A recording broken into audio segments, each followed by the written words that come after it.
Então vamos lá, irmãos. Pode passar, por favor, Cláudio. Então, a ideia, irmãos, é a gente falar hoje sobre relacionamento e casamento, né?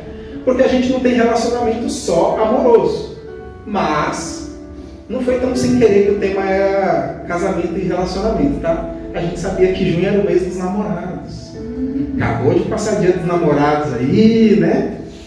Talvez alguns comemoraram, outros não. Outros devem ter ficado pensando que depois que casa não tem mais dia dos namorados, né? Não sei. Mas teve uns que falaram assim, não, eternos namorados, né? Pelo menos no casamento às vezes rola uns hinos assim, né? Minha eterna namorada, meu eterno namorado. Pode passar, Cléber? Por favor. Então vamos lá. Deixa eu ver se fica melhor se eu apagar essa luzinha aqui. Vamos. Melhorou? Então vamos lá.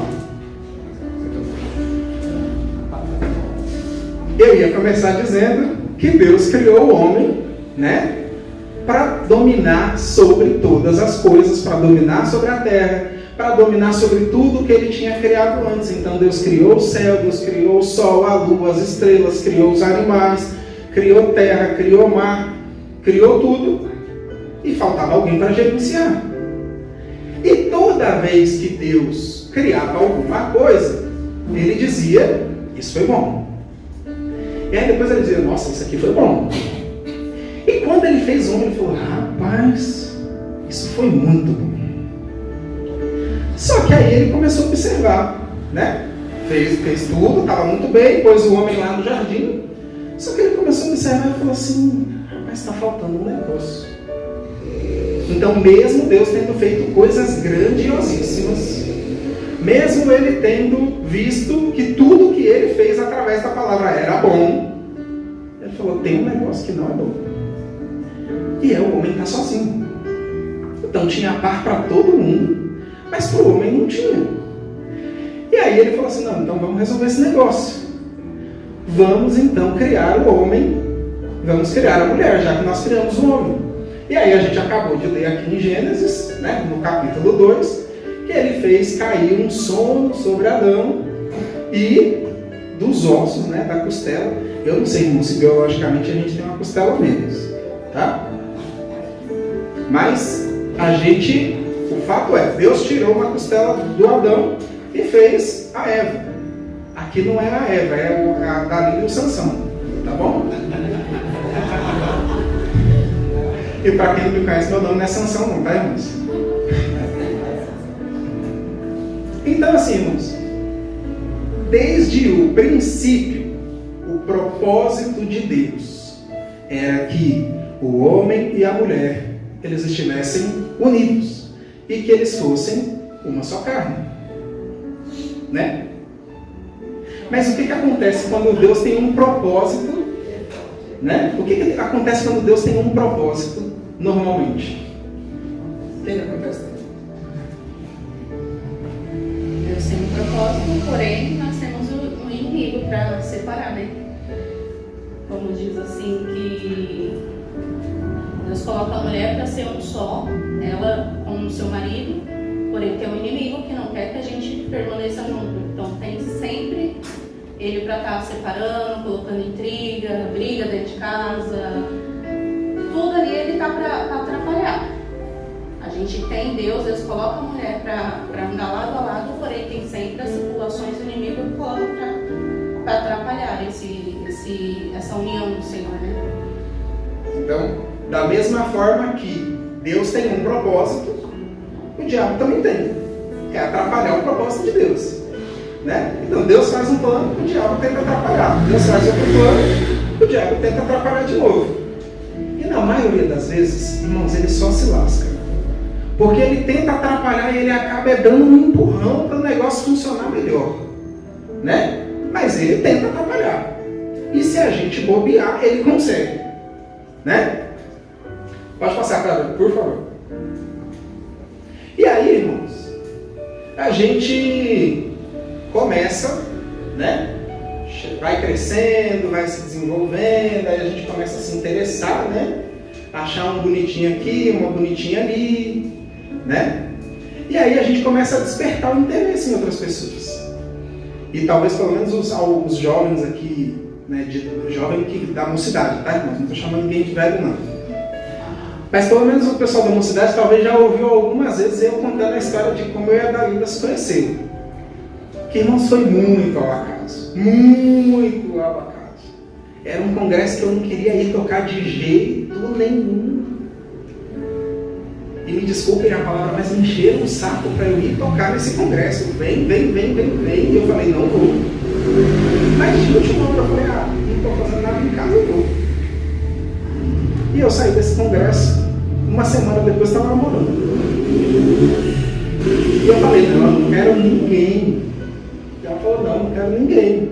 Uma semana depois a gente estava junto. Vou embora. Só que, o que a Bíblia diz sobre namoro? Não tem nada sobre namoro. A Bíblia não fala sobre namoro. Mas tá errado, tá certo, pode, não pode, já que a Bíblia não fala, então não pode namorar, né? Não é isso. Mas, já que a Bíblia não diz algo específico sobre namorar, então a gente precisa ter o namoro como um princípio bíblico.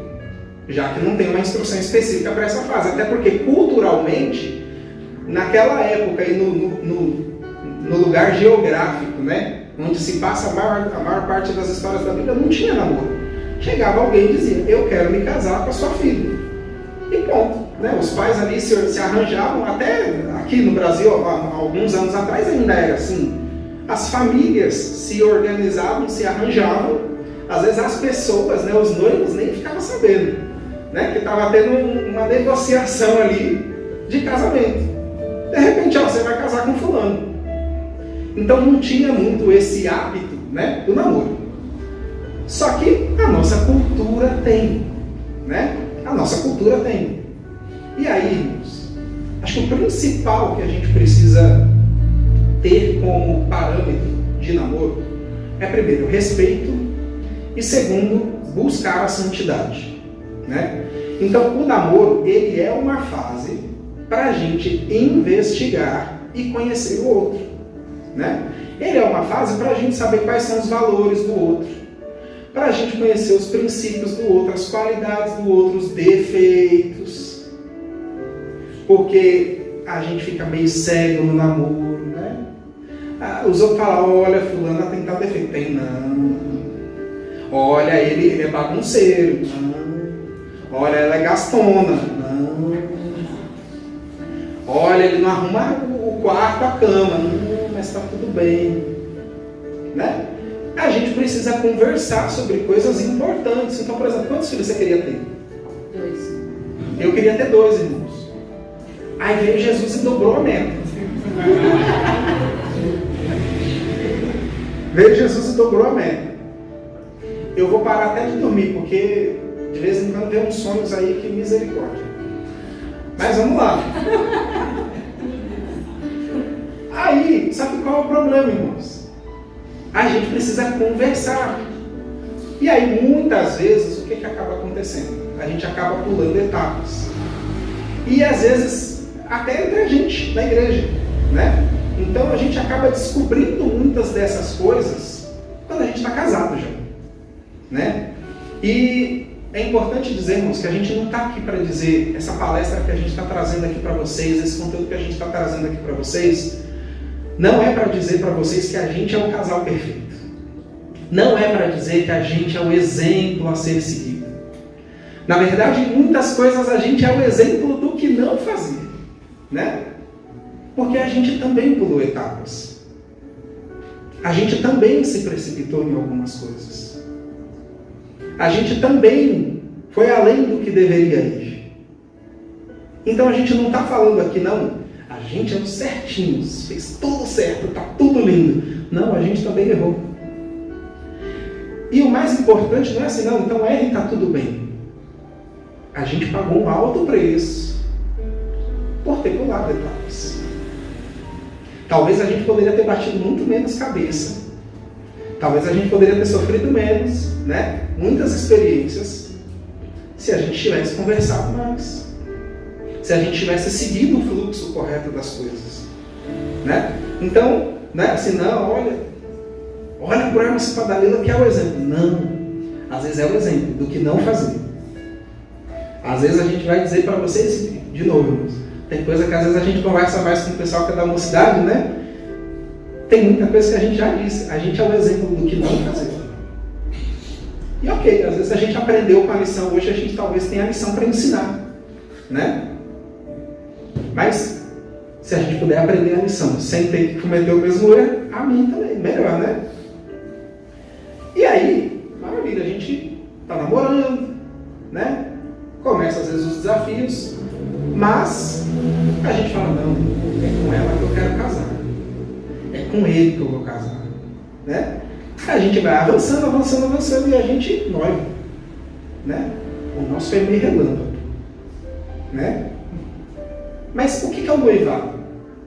O noivado, ele é a escolha. Se a gente tivesse fazendo tudo certinho, bonitinho, olhando os princípios, as qualidades, os defeitos, os sonhos, a gente talvez ia fazer um checklist, né? De algumas coisas e falar, eu preciso de alguém que tem isso aqui, eu preciso de alguém que tem isso aqui. E muito mais de qualidades morais, às vezes, de comportamento. E a gente ia talvez chegar nessa etapa aqui e falar assim, esse aqui passou no processo seletivo. Vamos para frente. Né? Então o noivado é dizer, é com esse que eu quero passar o resto da minha vida. Teoricamente. Por quê? Porque às vezes a gente esquece de fazer a entrevista no começo, né? Às vezes a gente esquece de perguntar. Né? Pode falar, que senão só eu falo. Os outros já falam que eu falo muito. Pode seguir. Pode passar, por favor, Kleber. E aí, irmãos? Ô glória! Chega o dia do casamento. Né? Nossa, que maravilha! Opa, vamos pra frente, por favor. Obrigado. Chega o dia do casamento, irmãos. É um dia bonito, dia de festa, todo mundo alegre, com a roupa tudo fina, linda, maravilhosa. A gente está chegando já num dia desse, né? Daqui a uns dias. Todo mundo vai comer bolo, um monte de convidado, né? Roupas tudo elegantes, todo mundo super chique. E vai lá, casa, né? Fala sim, todo mundo fala sim, oh glória, aleluia. Aí depois lua de mel, né? Uns viajam, outros não. Só que aí passa uma semana, passa um mês, passa 6 meses, passa um ano. E como é que fica? Depois que passa o período da festa, como é que fica?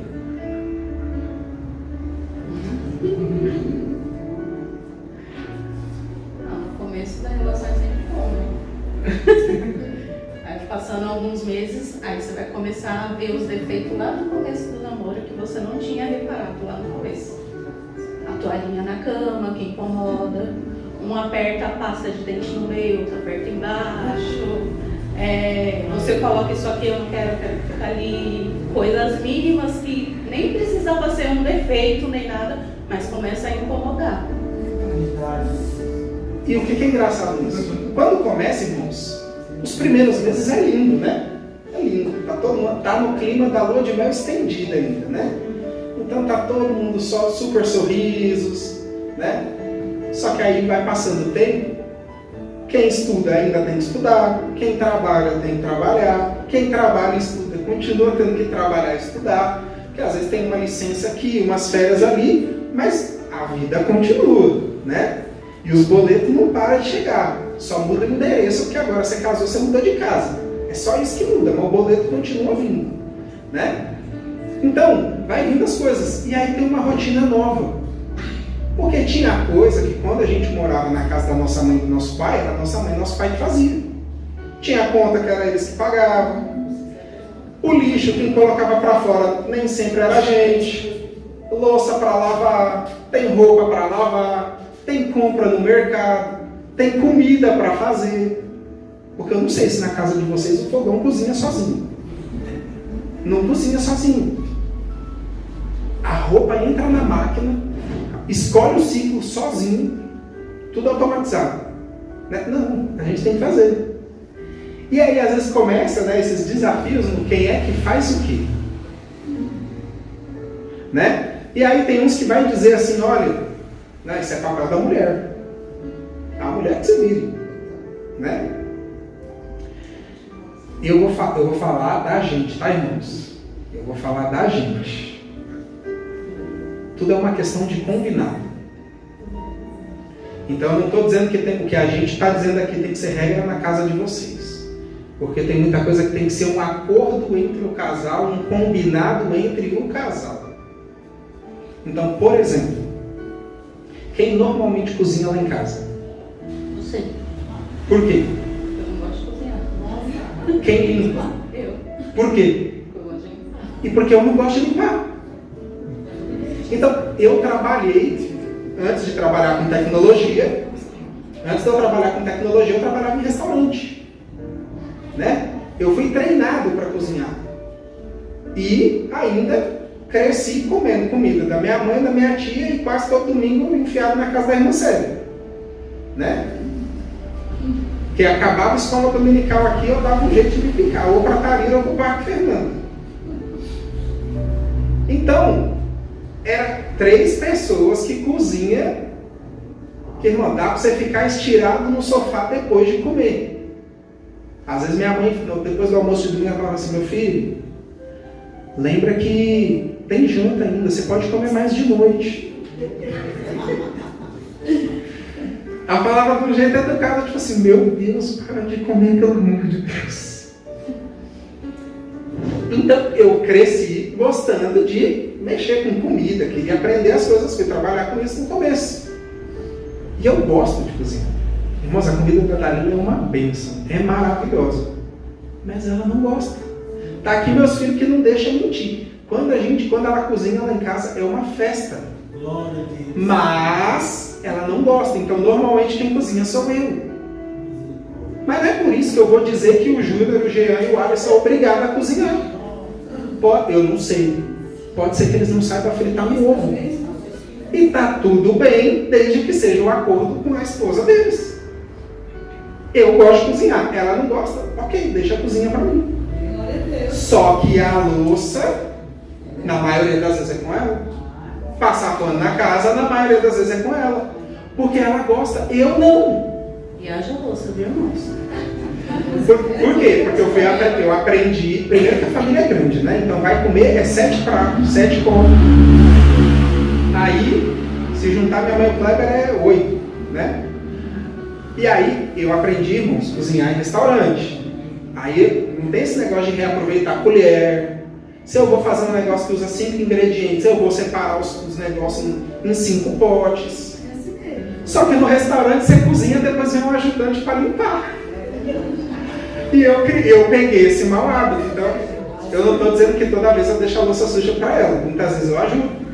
Muitas vezes ela sobe para descansar ou para colocar o neném para dormir. Eu deixo lá as louças lavando. Ou eu vou lavar, ou eu ponho na lava-louça às vezes. Então, a gente se ajuda. Mas cada um tem um papel. Mas que a gente combinou. Qual é o problema? O problema é que às vezes a gente não combina. Aí começa a dar atrito. Porque a gente espera que o outro faça.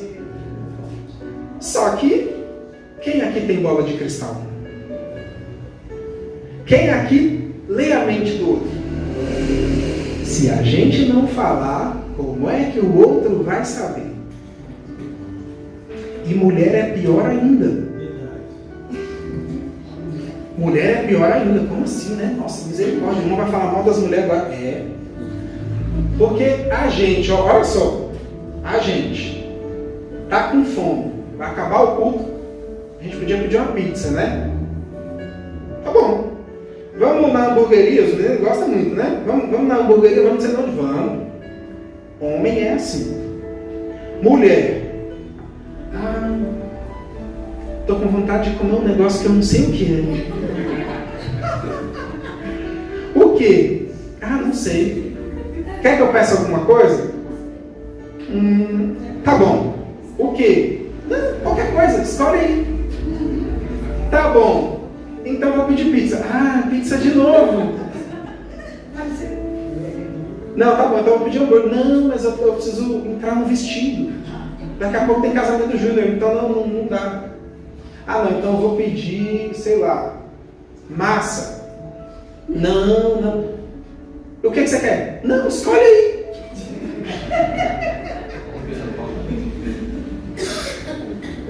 A gente é mais fácil ou não é? A gente fala, quer pizza, quer hambúrguer, quer churrasco, né? Então, a gente já não tem bola de cristal para entender algumas coisas, mas tem coisas, irmãos, que a gente precisa conversar. E aí o tempo vai passando e já vem filho, né? Aí vem 1, vem 2, vem 3, no meu caso vem 4. E aí parece, quando começa esse monte de coisa, tudo junto ao mesmo tempo, começa a parecer que aquela paixão, aquele amor, aquele fogo, começa a acabar. E aí o povo começa, não sei, acho que eu fiz errado. E agora? Passa aí, por favor, Cláudia. Jesus, aleluia. E por que isso acontece? Né? Já pensou, irmãos? Você fica naquela conversa. Volta.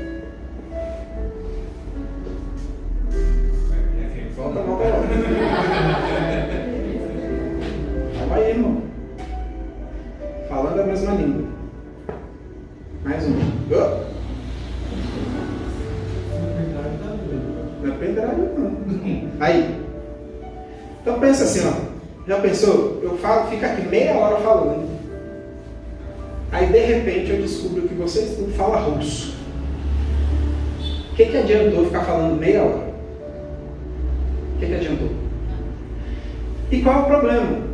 Às vezes a gente quer demonstrar carinho, afeto e amor de um jeito que o outro não entende que é carinho, afeto e amor. Como assim, Emerson? Tá maluco? Tem esse negócio de língua também? Tem. Quem é casado há mais tempo, tá? Quem é casado? Quem nunca pensou assim, mas eu trabalho, eu pago as contas tudo, não falta nada dentro de casa, tá tudo organizado, e a mulher ainda chega para você e fala assim, você me ama? Não é possível. Aí a mulher fica, não, mas eu lavo, eu passo, eu cozinho, eu faço tudo, cuido dos filhos, você abre o guarda-roupa, as roupas tá tudo lá. E parece que eu sou menosprezada, parece que você não liga para mim dentro de casa. Parece que eu sou a escrava, a empregada. Quem nunca pensou nisso? Às vezes. Só que por quê? Porque às vezes a gente está querendo demonstrar de um jeito, mas a pessoa entende de outro. Né? E aí teve um escritor americano, e que eu gosto muito dos livros dele, que é o Gary Chapman, que ele escreveu muitos livros, irmãos, sobre relacionamento cristão. E uma das coisas, dois livros que ficaram muito famosos dele, eram As 5 Linguagens do Amor, e o primeiro livro que eu li na vida inteira, assim, que era O que não me contaram sobre casamento, mas que eu deveria saber. E o livro é exatamente para quem ou acabou de casar, ou para quem casou e descobriu que não sabe um monte de coisa e está tentando ajustar a rota, ou para quem quer se preparar e errar menos quando entrar no jogo do casamento. Né? Então, passa aí, Cláudio, por favor. Ele vai falar sobre as 5 linguagens do amor. Né? E são 5. Palavras de afirmação, tempo de qualidade, presentes, tempo de atos de serviço e toque físico. Pode voltar um pouco, por favor. Né? Então, o que é palavras de afirmação? Palavras de afirmação é quando a gente expressa que a gente se importa, que a gente gosta do outro, que a gente cuida do outro, com palavras positivas, com elogio, com incentivo. Então, por exemplo, sua linguagem do amor é palavras de afirmação. Aí você vai para uma entrevista, você fez alguma coisa, fez uma comida em casa. Nova. Vai falo, nossa, que comida gostosa, muito obrigado. Nossa, você vai fazer entrevista, boa sorte. Vai lá, vai dar tudo certo, que Deus te abençoe. E eu sei que tem coisa que a gente pode fazer mesmo se não for a linguagem do amor nossa. Tem coisa que a gente pode ser educado, gentil e afetuoso com o outro. Mas tem gente que se sente valorizado desse jeito. Então, se essa é a sua linguagem do amor, e eu te elogio, e eu toda vez estou te afirmando, como é que você se sente? Você se sente amado? Mas e se você faz a comida, a sua linguagem é essa. Você faz a comida. Só está aqui. Então, legal. Deixa eu comer. Vou lá, põe o prato na pia, não falo nada. Eu não preciso nem criticar, eu só não falo nada. Se essa é a sua linguagem do amor, como é que você se sente? Que você não me ama mais. Aí, tempo de qualidade. Quem tem a linguagem de tempo de qualidade normalmente quer passar tempo junto. E não é tempo junto de qualquer jeito. É passar tempo junto com atenção. Então não adianta ficar 8 horas maratonando série se o outro estiver no celular. Porque tem gente que não liga. Para quem não se preocupa com isso, tá tudo bem o outro estar no celular. Mas para quem tem essa linguagem do amor, a pessoa fala, não é possível. Eu só queria ver um episódio, só sentar meia hora para conversar. E não sai do celular. E não para aqui do meu lado.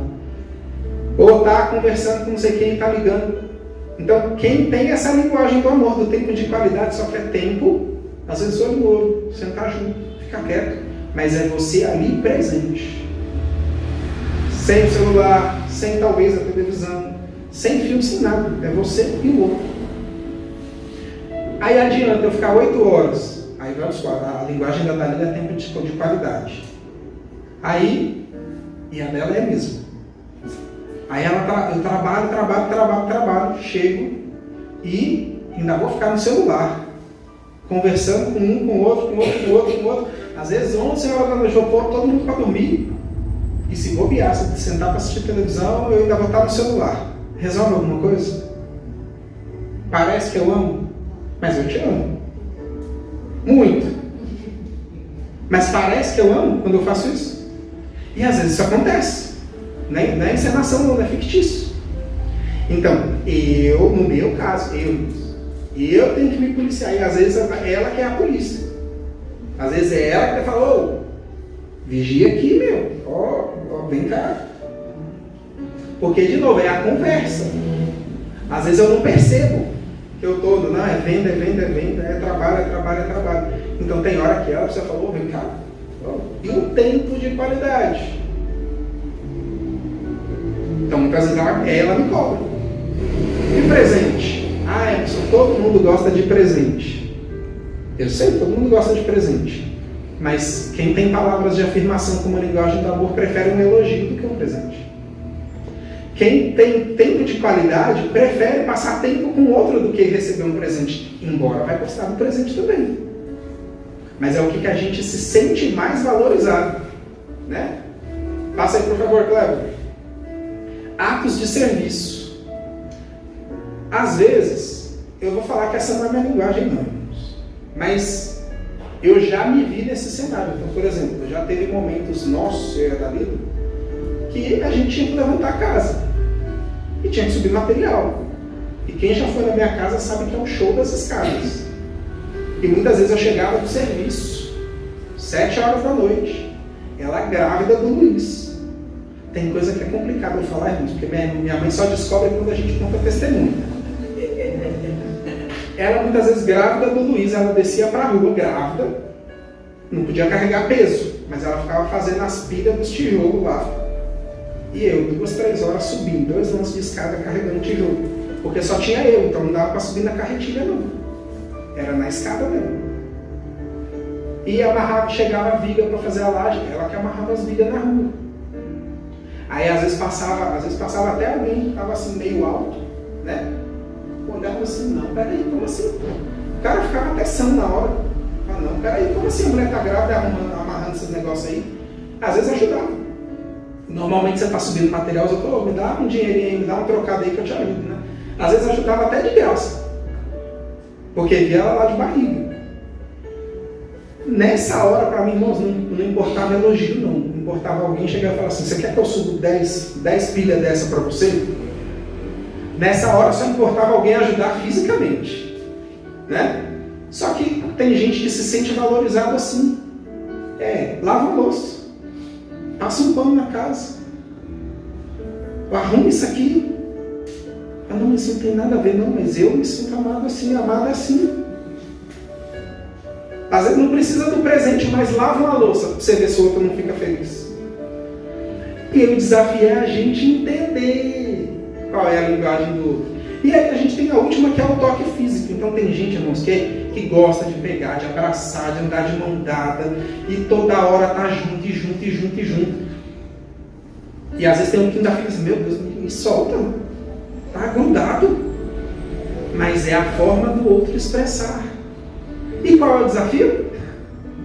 Quase sempre, um casa com um que fala outra língua, né? E aí a gente precisa descobrir como é que a gente se sente amado, valorizado, para que cada um consiga demonstrar do jeito que o outro entende. Então, se a irmã Li fala russo, o pastor todo vai ter que demonstrar em russo. Se o pastor Osmar fala japonês, a irmã Célia vai ter que aprender a falar japonês.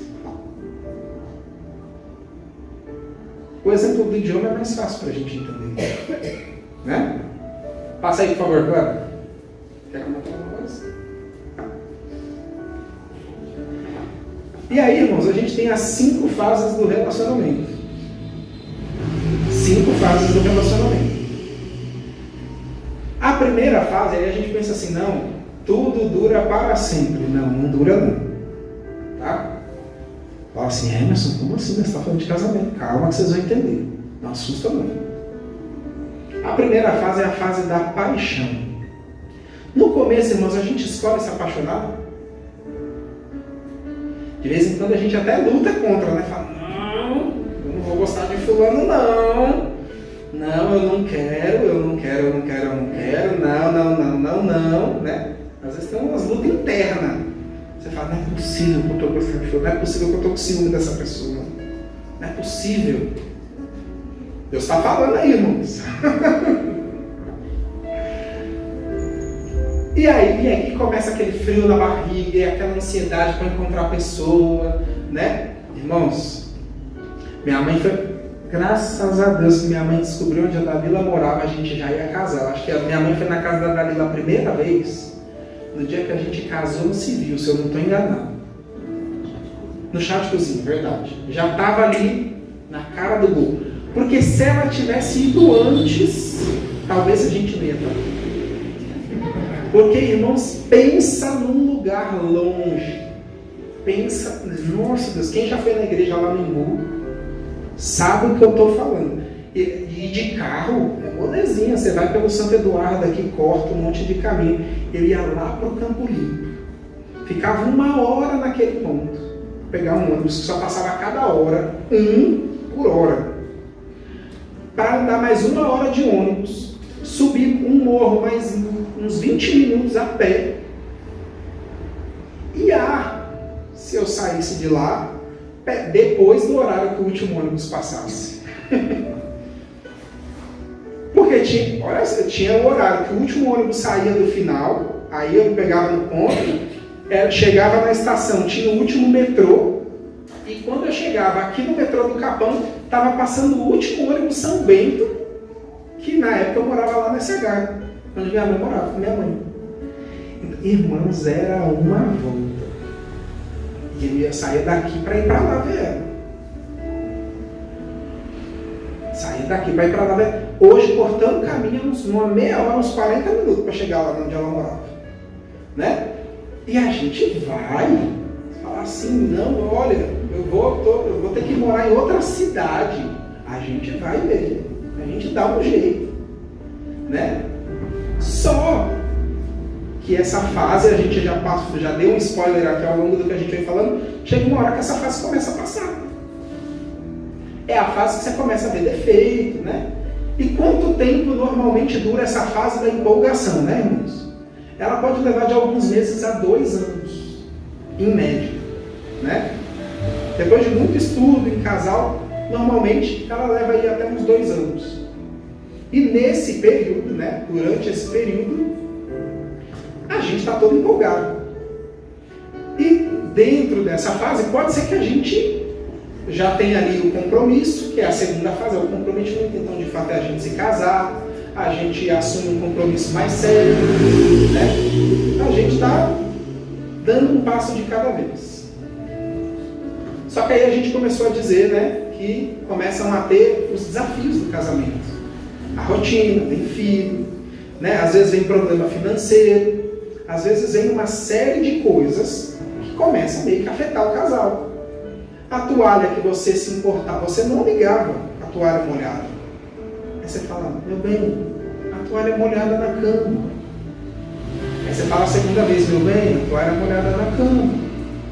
Você fala a terceira vez, meu bem, a toalha é molhada na cama. Se a gente não se controlar, chega uma hora que a gente fala, mas não é possível, pelo amor de Deus, quantas vezes eu tenho que falar dessa toalha aqui? Não tem mão para pegar a toalha quando chega uma hora que, se a gente não controlar, o nervo vai lá no alto, né? E aquelas coisinhas pequenas começam a ser coisas grandes, irmãos. E é o que a gente chama da fase de desilusão. Então é aquela fase que aqueles defeitos que todo mundo falou que o seu cônjuge tinha quando você namorava e que você não viu, agora você começa a ver. Sabe? Nossa, mas ela torna um dinheiro, né? Meu Deus, como esse homem é mão de vaca. Não é possível. A vaca tem a mão mais aberta. A gente começa nessas pelejas. E infelizmente, irmãos, a maioria dos casamentos, dos relacionamentos acaba aqui. Porque aí as pessoas falam assim, não, acabou o amor. Vai cada um pro seu lado, cada um pro seu canto. Só que não acabou o amor. Porque acabou foi a empolgação. A hora do amor começar ainda vai chegar. Só que a hora para o amor começar, porque você já vai entender por que o amor não começou ainda. Vocês já vão entender. Quem já vem aqui nos cultos há mais tempo, aqui vendo eu pregar, sabe por que eu estou falando que o amor não começou ainda, né? Mas, se nessa fase a gente começa a ver os defeitos, normalmente as pessoas falam, não quero mais não, chega, poxa, eu casei com a pessoa errada. Né? Casei com um príncipe, passou uns meses, tem um sapo aqui dentro de casa. Ia ser o conto de fada. Casei porque conto de fada. Gente, quando não. casa, descobre que não tem nada de conto. Não é conto de fadas não, gente. Só que tá tudo perdido, porque começou uns atritos ali, teve os desafios, tá tudo perdido? Não. O problema é que a gente precisa aprender a lidar com os desafios. Não é no primeiro obstáculo a gente desiste, não, vou voltar para casa da minha mãe. Não, calma aí, amigo. Peraí, calma. Né? Nossa, irmãos, a gente tem muita história para contar desse negócio de voltar para casa. Quantas vezes a gente já acha, mas pelo menos umas 5, né? Porque às vezes eu saía para trabalhar, irmãos. De novo, mas tem coisa que minha mãe sabe que a gente conta nos testemunhos. Às vezes eu saía para trabalhar orando e falando assim, Senhor, eu não sei o que o Senhor vai fazer. Mas quando eu voltar, eu quero aquele saco de roupa desfeito. Porque ela fazia o saco de roupa e falava, quando você chegar aqui, eu não vou estar aqui não, eu vou embora. Para onde você vai, menina? Não importa. Tanto faz, eu vou sair, vou por aí. Irmãos, não é fácil. Mas nunca passou porta fora, não. Mas eu também não amarrava, não. Eu ia trabalhar assim, e gente, quem trabalha, irmãos, com um negócio desse na cabeça, assim, no dia, fala, Jesus, aquele saco, isso não era nem mala, porque não tinha mala, a gente era bem pobrinho, nem mala não tinha. Era o saco de lixo mesmo, para caber as roupas. Não que a gente seja super rico, mas Quando a gente casou, o negócio era difícil. Fala assim, e eu ia orando trabalhar. E na hora de chegar em casa, falava, Senhor. Irmãos, eu não estou falando que a culpa era dela, não. Muitas vezes a culpa era minha. Muitas vezes o erro era meu. Mas até, primeiro, eu aprendi a não fazer a besteira. A pedir desculpa. Né? E a gente aprender a conversar sem e virar aquela confusão. Foi muito tempo. E na hora de abrir a porta, falar, Senhor, e agora? Tem gente em casa ou não tem gente em casa? Onde é que está o saco de roupa? E eu entrava, não falava nada. Oi, boa noite. Dava um jeito de ir no quarto para ver onde é que estava o saco de roupa, se as roupas estavam no guarda-roupa.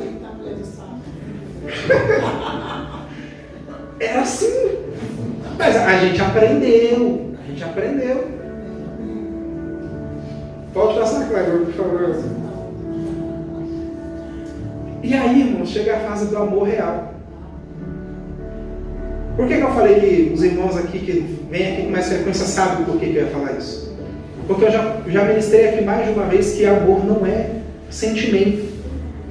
Se fosse sentimento, Jesus não precisava mandar amar o próximo, amar a gente, amar a Deus, amar a esposa, amar com amor fraternal. O que Jesus mandou de amar é porque talvez essa é a coisa mais difícil que a gente ia ter que fazer.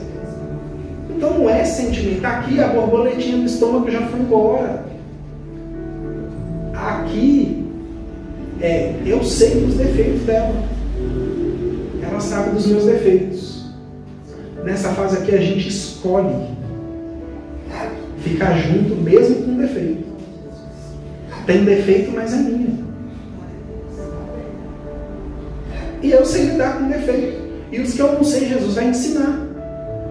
Mas até chegar nessa fase, irmão, eu não sei vocês, a gente demorou mais de 10 anos. A gente já está junto há 14. Talvez vocês estão ouvindo isso aqui para demorar menos tempo para aprender essas coisas, né? Talvez aprenda um pouquinho mais rápido, porque você está vendo o tanto de coisa errada que a gente fez, né? E de cabeçada que a gente deu. Mas a gente já está junto há 14. Não parece, né? Eu estou mais acabado assim, ela tem cara mais de nova, né? Mas a gente foi aprendendo a lidar. E aqui é a escolha. Eu sei do defeito. Tem hora que ela fica brava comigo ainda. E eu com ela. Tem coisas que ela não concorda até hoje, e eu também. Mas está tudo bem, a gente a gente se une, só que tem coisas que são particulares de cada um. E às vezes Deus usa o outro. Gente, eu estava ouvindo uma pregação hoje que surgiu assim. E era em inglês, o tema nada a ver. Mas no meio da pregação o pastor falou assim. Eu não estava nem preparado para falar isso aqui não. Mas no meio da pregação ele falou assim. Só o seu cônjuge sabe os seus maiores defeitos e as suas maiores qualidades. E só o seu cônjuge sabe qual é o limite de até quanto ele te tira do sério. Qual o problema disso?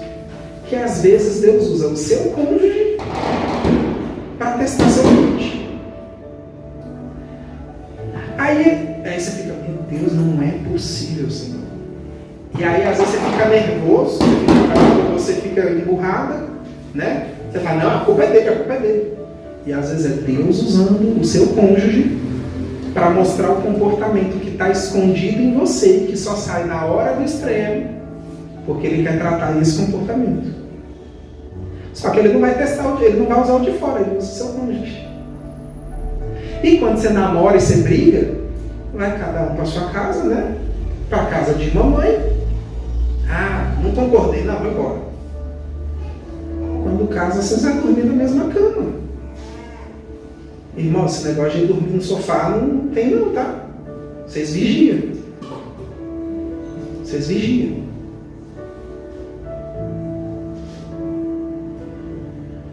E qual é a quinta fase? É a fase da transformação. Então eu estou falando para vocês que a gente levou uns 10 anos, pelo menos, para chegar nessa fase 4 aqui. E eu ainda perguntei para a Dalila hoje. Falei, você acha que a gente chegou nessa fase? Qual foi a sua resposta? No microfone não. Sim. E talvez hoje, aqui agora, falando com vocês, talvez a gente está chegando nessa fase número 5. E o que é essa fase número 5? Que não é todo casal que chega aqui, mas se você chegar na fase 4 já está muito bom. O que é a fase 5? É você entender que, peraí, eu já passei por tanta coisa, a gente já passou por tanta coisa, a gente já viveu tanta experiência, que talvez a gente pode usar essa experiência aqui para ensinar outras pessoas. Talvez a gente pode usar essa experiência aqui para que outras pessoas não sofram tanto quanto a gente sofreu. Talvez a gente pode compartilhar um pouquinho dessa experiência aqui para que as pessoas quebrem menos a cara do que a gente quebrou. Para que as pessoas cheguem no nível que talvez a gente está hoje muito mais rápido. Porque vai só pelo caminho certo, sem ter que descobrir qual é o caminho certo. E eu canso de dizer para vocês, a Lisa está concordando. E eu canso de dizer para vocês que Deus muitas vezes faz a gente passar pelos processos para que a gente tenha experiência para contar. Às vezes Ele faz a gente passar. Nem era para passar. Mas lá na frente alguém vai se conectar com você e vai precisar ouvir um testemunho. Ele fala, bom, já que vai chegar alguém que precisa desse testemunho, peraí, deixa eu passar você num valezinho aqui rapidinho, né? Você fala, Senhor, mas por quê? Senhor, mas por quê? Por quê? Por quê? E às vezes ele fica calado, nem sempre ele vai responder não. Nem sempre ele vai explicar não. Aí lá na frente vem alguém e te faz uma pergunta, ou vem alguém e fala assim, ora por mim porque eu estou passando por isso. Você fala, rapaz, agora eu entendi. Agora eu sei por que Deus me fez passar aqueles negócios lá. Perguntar? Pode passar, Clara, por favor. E aí, gente, vamos terminar. Né? A gente já passou uns minutinhos, mas vamos terminar. Primeira coisa, a gente precisa escolher direito. Né? Então, eu vou abrir aqui, irmãos. Olha só. Talvez isso aqui vai quebrar alguns paradigmas, mas a gente tem ali Provérbios, capítulo 18, versículo 22, que diz assim, não precisa pôr o versículo na tela não. Provérbios 18, 22. O que acha uma mulher acha uma coisa boa e alcançou a benevolência do Senhor. O que acha o quê? Quanta mulher? A mulher? Ou uma mulher? Uma mulher. Por quê? Porque quem escolhe é eu e você. Irmãos, eu não estou dizendo que Deus não prepara uma pessoa para outra. A gente tem na família o exemplo da irmã da Dali, pastora Domingas e o pastor José. Que eles, novos, moravam em cidades diferentes. E Deus mostrou em sonho para eles o rosto um do outro. E eles foram numa igreja, num congresso, tempos depois, e se encontraram e estavam lá. E quando bateu o olho no outro, falou, rapaz, eu sonhei com você já. Só que Deus faz isso com todo mundo? Não. Então é a gente que precisa escolher, a gente que precisa filtrar, a gente que precisa saber que defeito que a gente tolera ou não tolera, porque tem coisa que a gente não tolera. Né? A gente precisa escolher. E sabe por que Deus não fica escolhendo para todo mundo? Porque a primeira vez que ele fez isso deu errado. Assim, como assim, Emerson? Deus foi lá, a gente leu aqui. Deus foi lá, falou, rapaz, o homem está tão sozinho. Deixa eu fazer uma ajudadora para ele, uma auxiliadora, alguém que vai ajudar ele. Aí fez ela. Né? É que bom. Aí a gente conhece a história, né? Que a serpente foi lá, conversou com Eva, ela já estava com parafuso a menos de ficar conversando com a cobra, mas tudo bem. foi lá, conversou e provou do fruto e deu para Adão. Aí vem Deus e fala assim: o que foi que vocês fizeram, rapaz? E Deus não pergunta para Eva, Deus pergunta para Adão: o que foi que vocês fizeram? Qual foi a resposta de Adão? Hã? A mulher que o Senhor me deu. Adão responde: foi a mulher que tu me destes. O que Adão estava dizendo? Peraí, eu não escolhi nada. O Senhor que mandou essa mulher, e essa mulher me fez comer desse fruto aí. A culpa é dela e a culpa é do Senhor que me deu ela. É claro que o texto não diz com todas essas palavras, mas a resposta de Adão para Deus foi tipo isso. Aí de lá para cá, Deus falou: não, peraí, agora o homem larga o seu pai e a sua mãe, se une à sua mulher. Que mulher? A que você vai escolher. Então a gente precisa fazer o recrutamento bem feito, né? Segunda coisa, irmãos, não se põe em julgo desigual. E aí a Bíblia vai dizer lá em 2 Coríntios que a gente não deve se colocar em julgo desigual. E que pergunta, né? Que comunhão que tem as trevas com a luz. E quando a gente fala com isso, principalmente com jovens, normalmente a gente vai ouvir aquelas respostas assim: mas o Senhor salva? Mas o Senhor liberta? Qual o problema de eu estar na igreja e namorar com alguém que não é crente? Não, o Senhor liberta. Mas eu conheço a fulana de tal, que ela namorou com não sei quem que estava no mundo e deu certo. Só que a gente esquece de pensar que quantos casos deram certo para quantos deram errado. Né?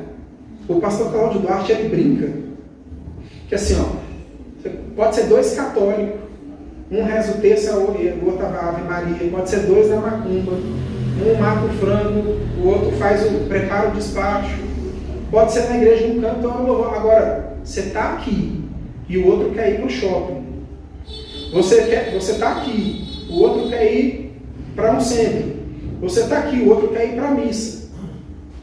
A Bíblia, Jesus vai dizer que um reino dividido não subsiste. Poderão andar 2 juntos, se não estiverem de acordo.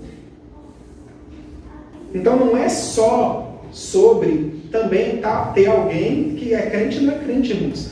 A gente precisa entender os projetos de vida do outro. A gente precisa entender os sonhos do outro. Porque às vezes o outro tem um sonho que você fala: isso aí eu não quero não, de jeito nenhum. Então a gente precisa entender o que está acontecendo. Terceira coisa, ser sábio. E eu sei que a referência que está ali está dizendo que é Provérbios 14:1, que a mulher sábia edifica a sua casa e a tola derruba com as suas mãos. Mas a sabedoria é para todo mundo. A sabedoria é para o homem também.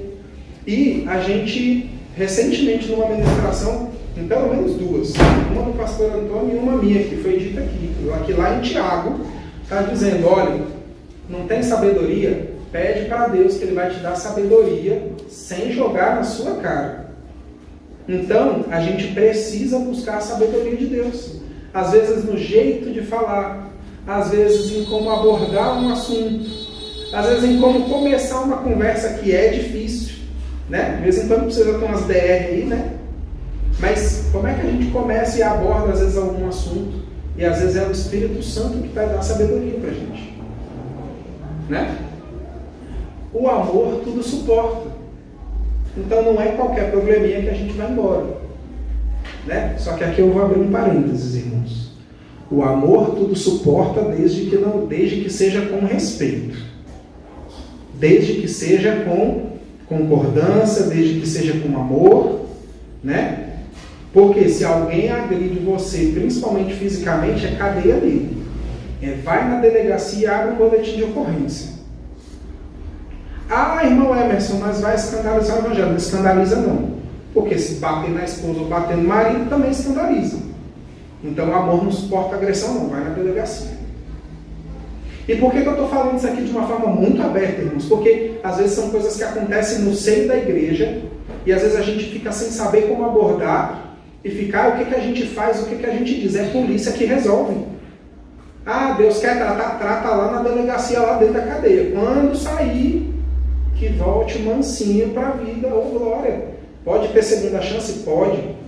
Mas primeiro vai resolver com o delegado. É duro, mas é.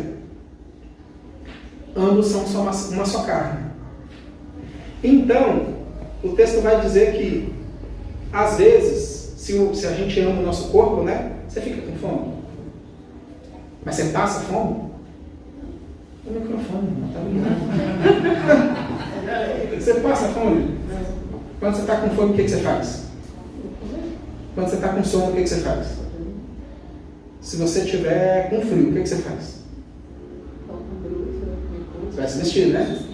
Vai se esquentar. E o que Mateus diz? Espera aí. Homens, ame a sua esposa como Cristo amou a igreja. E você não deixa o seu corpo passar frio, passar fome. Você não deixa o seu corpo passar necessidade. Então, se você tem que amar a Deus, a sua esposa como Cristo amou a igreja, também não deixa a sua esposa passar necessidades. Não é o que eu estou dizendo, não, meu amigo. Respeito e submissão. Aí Efésios capítulo 5 vai dizer lá primeiro para as mulheres, né? Mulheres, sejam submissas a vossos maridos, né? Só que ser submissa é ser uma escrava que faz tudo que o homem fala. Eu sou cabeça. Quem manda nessa casa sou eu. É? Irmãos, vamos falar a verdade? Quem manda na casa? A gente. Ô, Glória. Quem dá a última palavra? Não, é a gente. É sim, senhora. Você fala assim, ó, você planeja o seu fim de semana. Você fala, nossa, amanhã eu vou ficar em casa, vou sentar no sofá, eu vou assistir alguma coisa, eu vou, sei lá, vou jogar um videogame, vou brincar alguma coisa. Você acorda de manhã. Os homens que já é casado, vocês fazem o que vocês planejou na noite anterior? Na maioria das vezes, não. E quem é que planejou o que você faz durante o sábado? É a mulher. Fala, não, ó. Ah, não, peraí, tem que arrumar a casa, ó. Precisa ir lá na casa de não sei quem. Ó, tem que ir no mercado porque tá faltando isso. Ah, tem que passar ali naquela vendinha e comprar isso. Ah, e estourou um cano, precisa arrumar o cano. Não, mas depois, não, precisa ser agora. Precisa ser amanhã, não pode passar dessa semana. Então, quem manda na casa é a mulher. Né? A gente, só que assim, por que eu estou falando isso aqui? Porque muitas vezes fica, então eu sou o homem da casa, eu sou o cabeça, eu faço o que eu quiser. Não é assim. É com concordância.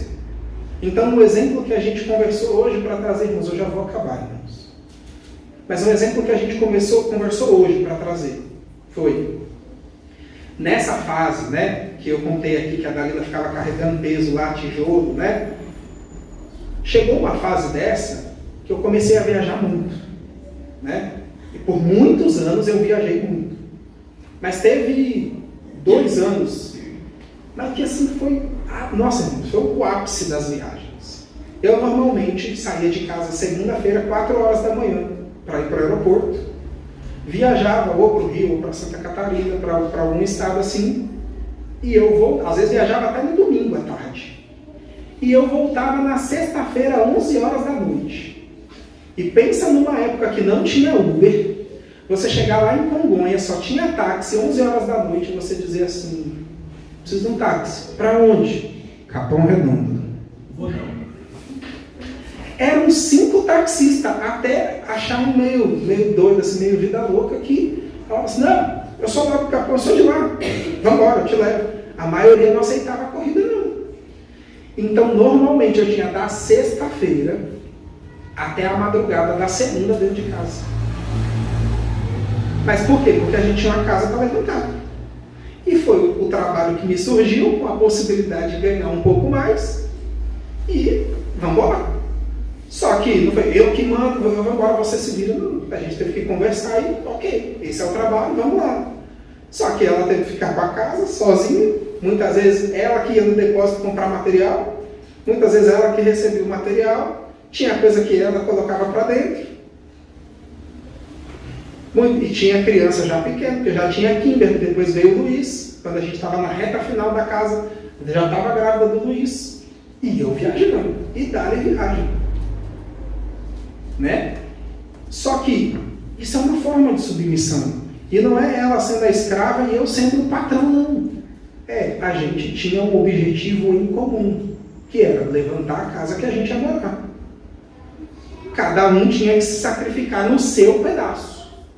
Eu tinha que sair e trabalhar, mesmo que fosse em outro estado, mesmo que fosse passar uma semana longe de casa, e ela tinha que assumir tudo que dizia respeito à casa aqui. Né? Então, é com concordância. E aí, tem a questão do cuidado mútuo. Então, a gente precisa cuidar um do outro. Né? Jesus pergunta, diz, olha, ama a Deus acima de todas as coisas e ao próximo como a ti mesmo. Então, a gente precisa se amar e precisa cuidar do outro. Se a gente quer as nossas necessidades supridas, a gente também precisa suprir a necessidade do outro. E aí, irmãos, os dois últimos. Primeiro, comunicação afetiva. Provérbios capítulo 15, versículo 1 vai dizer que a resposta branda desvia o furor. Mas que a resposta, eu não lembro agora a outra palavra, mas que é tipo assim, a resposta raivosa lá suscita ira. Né? 15:1, mas a palavra dura suscita ira. O que a gente demorou na vida para entender esse versículo na prática? Porque ia conversar, vamos conversar sobre tal assunto, vamos. Quando fala, mas você fez isso que eu não gostei. Irmãos do céu. Às vezes eu entendi a frase inteira, mas uma palavrinha que ela dizia no meio daquela frase. E eu sou analista de sistemas, meus irmãos. Meu negócio é debater com o cliente. Nossa, vai virar um debate. Não, peraí, concordo, mas isso aqui não. Isso aqui é culpa sua. E aí vai subindo, vai esquentando. E às vezes a gente esquece, peraí, era só ter a resposta branca. A Bíblia ensina tudo o que a gente precisa, mas às vezes a gente não lê e não aplica, aí a gente fica batendo cabeça. A gente demorou uma cotinha para entender isso aqui. Entendeu? Graças a Deus. Mas às vezes, lembra disso, a resposta branda desvia o furor. E você não vai querer ver a sua esposa furiosa. Você não vai querer ver a sua esposa furiosa. E a última coisa, irmãos, eu já vou dizer antes, as mamães e as sogras não fiquem bravas comigo não, tá? Primeiro, quem casa quer casa. Cada um no seu quadrado. Tem situações que são exceção, tá, irmãos? Tem situações que são exceção. Por exemplo, eu morei um tempo na casa da minha mãe. Até a gente conseguir regularizar as coisas de alugar a casa a primeira vez, né? Tem tempo. Por exemplo, nosso irmão Jean está com a casa, né, num processo de reforma. Tem exceções, né? Mas eu estou dizendo assim, a gente casou, a gente tem que ter o nosso espaço. E aí tem outro porém. Isso eu já preguei aqui, eu já expliquei uma vez, mas eu vou dizer de novo, vocês não ficam bravos comigo não. Quando a gente casa, quem era a nossa família vira nosso parente. Ou seja, a partir do momento que a gente casa, pensa num pódio, né? A gente tem lá o primeiro lugar, que normalmente está nosso pai e nossa mãe. Eu sei que Deus está acima, tá, irmãos? Então, vamos pensar para simplificar. Deus está acima, aí você tem lá no primeiro lugar, normalmente nosso pai e nossa mãe. Aí no segundo lugar, você vai ter normalmente a pessoa que você está noiva, namorando ali, se preparando para casar. Né? Em terceiro lugar, você vai ter outros parentes. Tem uns parentes que você gosta mais, uns que você gosta menos. Quando você casa, seus pais e o seu cônjuge trocam de lugar. E o seu cônjuge passa a ser a pessoa mais importante. Emerson, mas eu não concordo. Mas Deus fez homem e mulher para ser uma só carne. Reclama com ele. Não é comigo não, não fica bravo comigo não. Eu estou dizendo que a gente não vai na casa da mãe ou na casa da sogra comer. Misericórdia, vamos sim. Levar a marmitinha para casa, ou glória. Né? Aquelas irmãs, principalmente uma irmã que tipo a irmã séria, assim, ó, que cozinha, ó, você ir almoçar e levar ainda a marmitinha para casa, recebe a bênção aí. É brincadeira, irmãos. Não, mas é verdade que ela cozinha muito bem, tá? É para descontrair, porque o assunto é sério. Mas isso não quer dizer que a gente não vai conviver, que a gente não vai estar junto, que a gente não vai passar tempo, que a gente não vai visitar. Não, a gente pode. Só que tem coisas que precisam ser resolvidas entre o casal. Eu estou dizendo que a gente não vai buscar conselho se tiver problema? Não. Tem hora que tem que buscar conselho, sim. Tem hora que tem que pedir ajuda, sim. Mas tem hora que é você e o seu cônjuge entrar para dentro do quarto e conversar e se resolver. Nem sempre a gente vai trazer todo mundo de fora para dentro da nossa casa, não. Às vezes é fechar a porta e é você e ela e ele, você e ele, que vai se resolver. Tem acordos que são entre vocês. Ah, mas o pai, a mãe e a tia não concordam. Mas é entre vocês. Busca conselho, busca ajuda, mas tenham os acordos de vocês. Pode. Questão de discussão também. É entre você e seu cônjuge. O bairro não precisa saber, a rua não precisa saber. Até os filhos entram para dentro do quarto de vocês e vão conversar. Discussão não é para você estar avisando para o bairro que o seu cônjuge está para lá de errado e isso é para o outro. Em questão de conselho, pode pedir sim para pai e mãe, mas vocês têm que entrar para dentro do quarto, vocês têm que saber se resolver. Porque não vai resolver o pai e a mãe que não tem. Vocês precisam se resolver, vocês precisam conversar e se entender. Porque não vai resolver. Porque muitas vezes o pai vai ficar do lado de um ou do lado de outro, e isso vai acabar trazendo mais desamoria para o relacionamento e acaba entrando naquela fase de querer se separar porque um está errado, outro está errado. Irmãos, eu tive muita sorte nisso, mas nem todo mundo tem a mesma sorte. A gente conversou sobre isso hoje, que quando, irmãos do céu, minha sogra, rapaz, a bichinha era arretada. E, às vezes, a gente não discutia muito não brigava muito não, normalmente por causa da Bíblia. A gente tinha uns fight teológicos, de vez em quando, né? Só que, quando tinha, rapaz, se a Dalila chegasse lá e falasse assim, ixi, o Emerson tá me tornando as paciências já. Eu acho que, coitada, eu acho que não teve uma vez que ela ficou do lado da Dalila. Todas as vezes que a Dalila chegava lá com alguma queixa, ela falava assim, não, peraí, mas pelo que você está me contando aí, você está errado. Volta lá e se conserta com seu marido. Só que eu não estou dizendo isso para falar que eu sou certinho, não. Em muitos momentos eu era o errado. Mas ela, na maioria das vezes, não tomava partido para que a gente se resolvesse. Não é que ela não podia, às vezes se bobeasse a Dalila estava certa. Mas ela saía de lá com a palavra, você está errada, vai se resolver. Às vezes ela tinha razão, mas minha sogra não falava que ela tinha razão. Fala, não, você está errada, volta lá. E a gente teve que aprender. Foi fácil? Não foi não. Mas a gente conseguiu. Então, para vocês que estão começando aí, né? Acho que do lado de cá o pessoal está mais experiente já na vida, né? Realmente dividiu a turma. Mas, gente, de novo, a gente não está aqui para dizer, olha, faça. Não, a gente está aqui para compartilhar um pouco do que a gente já viveu de experiência. Tem coisa que funcionou para a gente que não vai funcionar para vocês, tem coisa que não funcionou para a gente que vai funcionar para vocês. Mas a gente pode se ajudar trocando experiência, né?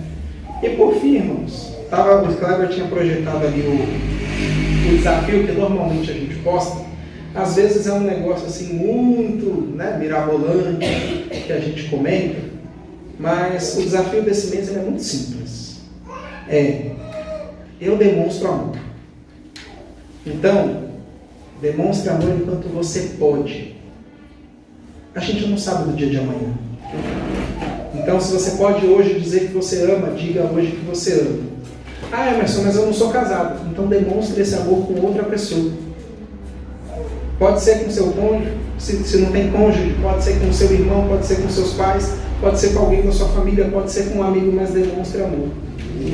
Eu não estou dizendo que a gente não pode fazer isso, mas não adianta a gente guardar tudo pra gente. E depois, na hora que a gente precisa ir diante de um caixão, a gente querer dizer tudo o que quer. A gente precisa dizer enquanto está aqui. Então demonstre hoje. Se você quer dizer que ama, diga hoje. Se você quer expressar alguma coisa, expresse hoje. Precisa ligar para alguém, liga para alguém hoje. Não espera amanhã.